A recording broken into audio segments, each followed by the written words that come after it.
No matter how seasoned a chef you are, there are always new ingredients and recipes to get fired up about. Do not touch it.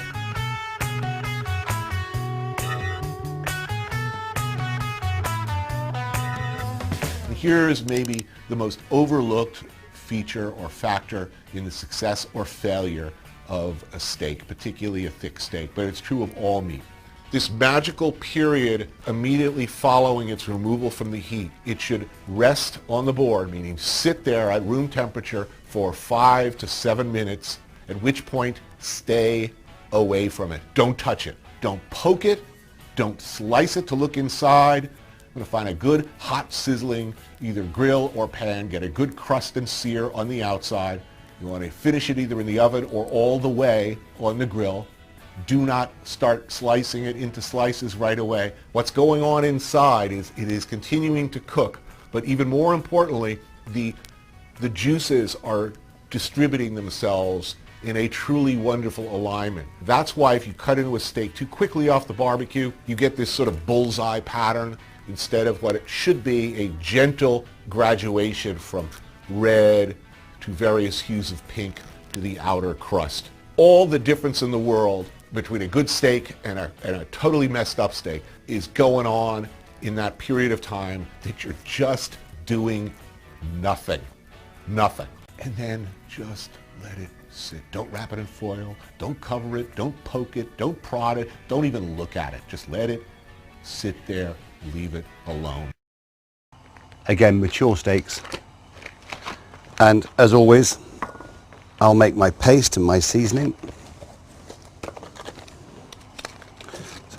So with the beef, we'll use the beef cube. Tiny bit of olive oil in that to make that paste. It's approximately half a cube of steak. Right, the guide to cooking a perfect steak. Hot pan. The secret here is to make sure that we literally sear the steak and not boil it. Season it first. Beautifully done. Get some nice large grains of pepper, so you've got a nice bit of heat. Mop up all that seasoning and sort of push in. The four most important parts to make sure you take them out of the fridge 20 minutes before you actually start cooking them. Cooking a steak, that's... Just mix that in. And so what we're going to do is we're going to seal the steaks so they're pink, medium rare. I was taught years ago to season steaks with salt and pepper. And one day, my fascination for stock cubes, I thought, let's make a paste. And that's what I did. Stone cold in the centre, you're going to have to overcook it on the outside. Pan's just started smoking.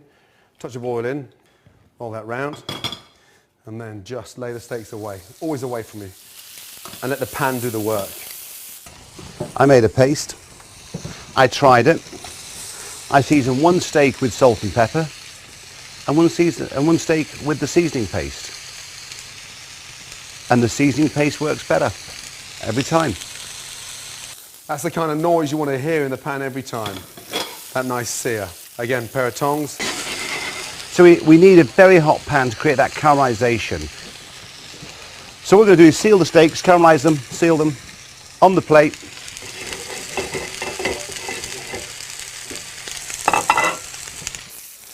Turn it over very carefully. Literally 30 seconds in the pan, you can see the colour. Beautiful. That layer of fat on the back of the sirloin, you want to render that down as well. That's it there. So hit that into the pan. Use the pan to your advantage. Tilt the pan, let all that hot fat, olive oil run down the back, and it starts to sear the steak even better. Back in with the steaks, and there we are. This is more a traditional. You can put a little bit of garlic in. Nice little flavour of the steaks. Doesn't need to be peeled.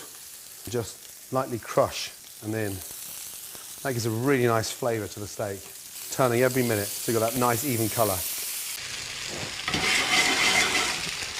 Go home Saturday night, me and the wife, peppered steak. And if you're turning your steaks every minute, it starts to cook evenly. A little bit of thyme. It's really nice to get that nice fragrant smell of thyme. And a touch more. I quite like my steaks rare, so rare is here, opposite the palm, at the top. Medium is there, and well done is at the top of your wrist. You glass with some Worcester sauce, bit of cream, and it's delicious. But little knobs of butter. And this is where the steak starts to take on a completely different flavour. Tilt the pan, then just baste the steaks. That fried thyme, that garlic. Nothing's burning, and that's why we started off with olive oil. And so we'll take these out. So there's our steaks.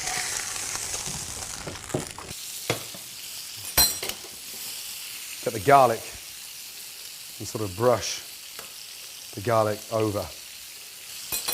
Off with the gas. Generous amount of Worcester sauce, and then just add some cream, some green peppercorns, optional. Put the steaks back in. Take them out. Beautiful. Let them rest. And off. And then from there, slice. Rare, going on to medium rare. Delicious.